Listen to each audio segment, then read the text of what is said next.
Pengaruh minuman keras yang kuat mengakibatkan seorang pria di Kabupaten Ngawi tak sadar membakar rumahnya sendiri pada Rabu malam 15 Mei 2024. Diketahui identitas pelaku bernama Bayu yang berusia 31 tahun warga desa Kersoharjo, Kecamatan Genang.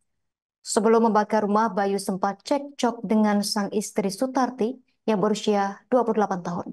Informasi selengkapnya akan dilaporkan rekan Febrianto Ramadhani, wartawan harian Surya untuk Anda. Rekan Febrianto, silakan laporan Anda, kan? Baik, jadi eh, kebakaran ini eh, bermula ketika Bayu ini cekcok dengan istrinya karena tidak terima. eh, Bayu langsung membakar kandang kandang hewan ternak, kemudian api menjalar sampai rumah. Ya. Beruntung pada saat kejadian Sutarti, istri Bayu bersama anaknya sedang berada di rumah orang tua. Jadi pelaku ini setelah membakar langsung bersembunyi ke area persawahan di pinggir sungai sekitar. Jadi warga yang tahu ada kebakaran berusaha memadamkan api dengan peralatan seadanya. Eh, eh, Sementara itu Kapolsek Geneng AKP Dandung Setiawan menambahkan setelah api padam petugas melaksanakan olah TKP dan kasus pembakaran masih dalam penanganan Polsek Geneng, Kabupaten Ngawi. Demikian yang bisa saya sampaikan, kembali ke studio. Terima kasih rekan Febrianto Ramadhani, wartawan harian Surya atas laporan dari Anda. Selamat bertugas kembali. Pemirsa, kebakaran rumah toko atau ruko dua pintu di Jalan Sumekto mendapat perhatian pihak kepolisian Polsek Baameng Sampit. Polsek Bameng menyelidiki penyebab kebakaran rumah toko atau ruko dua pintu di pinggir Jalan Sumekto pada Kamis 16 Mei 2024. Untuk informasi lebih lengkapnya akan dilaporkan rekan Pangkan, wartawan Tribun Kalteng untuk Anda. Rekan Pangkan, silakan laporan selengkapnya. Ya baik, terima kasih Justina. Betul bahwa kebakaran rumah toko ataupun ruko pada dua pintu di Jalan Semekto mendapat perhatian pihak kepolisian, Polsek Baamang tepatnya. Yang mana Polsek Baaman menyelidiki penyebab kebakaran rumah toko tersebut yang terjadi di pinggir Jalan Semekto.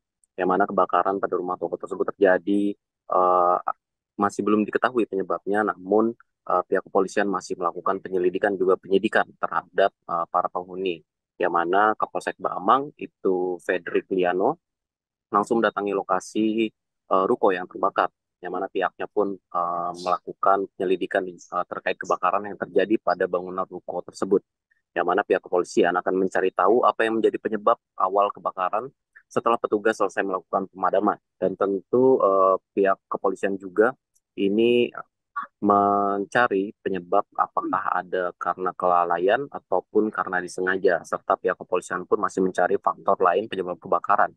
Lalu dari hasil penyelidikan akan diketahui apa yang menjadi penyebab kebakaran pada ruko dua pintu tersebut. Yang mana dirinya pun mengatakan bahwa ruko tersebut dihuni oleh dua keluarga ataupun dua warga yang diketahui berjumlah dengan 6 orang penghuni. Dan untuk kerugian pun masih dalam pendataan oleh pihak kepolisian, dan juga untuk ruko tersebut sudah tidak bisa ditempati sehingga para penghuni pun harus berpindah ke tempat lainnya ataupun di tempat keluarganya. Dan sementara itu, Kepala Dinas Pemadam Kebakaran dan juga Penyelamatan, Kepala Dinas DPKP ataupun Damkar Kotim, ini mendapati laporan dari masyarakat adanya kebakaran bangunan yang memiliki dua pintu sekira pukul 9:25 waktu Indonesia Barat, yang mana dirinya mengatakan Damkar Kotim menurunkan dua unit truk tangki dan juga satu unit truk supply ke lokasi kebakaran. Dan setelah tiba di lokasi, pihaknya pun berkoordinasi dengan BPBD Kotim dan juga Damkar Swadaya untuk melakukan pemadaman pada bangunan yang terbakar. Dan ia mengatakan bahwa bangunan tersebut dihuni oleh dua warga, yang mana penyewa pertama berjualan baju dan juga penyewa kedua ini menjadikan ruko tersebut sebagai tempat tinggal. Dan dirinya pun mengatakan bahwa bisa menjelaskan dugaan awal karena saat ini pihak Damkar pun masih melakukan penyelidikan dan juga investigasi, dan pihaknya pun masih menunggu hasil investigasi dari tim Damkar Kotim, yang mana penghuni bangunan pun kedua penghuni ruko tersebut tidak bisa ataupun tidak mengakui dari mana asal sumber api. Dirinya pun mengatakan bahwa untuk proses pemadaman ini berlangsung selama 30 menit dan juga dilanjutkan dengan pendinginan pada bangunan yang terbakar. Dan tidak ada korban jiwa maupun korban luka pada kebakaran tersebut, namun bangunan dan isinya tidak bersisa karena memang bangunan merupakan bangunan semi permanen ataupun berbahan kayu sehingga dengan cepat terbakar. Dan dirinya pun mengatakan bahwa tim investigasi masih melakukan pengecekan lokasi kebakaran dan juga mencari tahu penyebabnya. Terkait kerugian material akibat kebakaran masih belum diketahui, namun petugas masih mengumpulkan keterangan karena memang pada saat peristiwa terjadi kebakaran, pihak dari penghuni ini masih mengalami shock. Berikut Justina yang dapat saya sampaikan dari Kota Waringin Timur, kembali ke studio. Terima kasih rekan Pangkan, wartawan Tribun Kalteng atas laporan dari Anda. Selamat bertugas kembali. Pemirsa wartawan lapangan kami juga telah mewawancarai Kepala Disdamkar Kotim, Wim Benung, secara langsung. Berikut kami tampilkan tayangannya untuk Anda. Terkait kebakaran di lokasi ini, Damkar menerima informasi di Mako sekitar pukul 9.25 WIB. Atas dasar informasi ke Mako, maka kita segera menggerakkan tim kita dari Mako sekitar 2 unit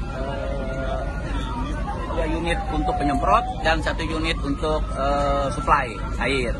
Nah, itu setelah kita turunkan, kemudian kita koordinasi dengan pemadam sukarela.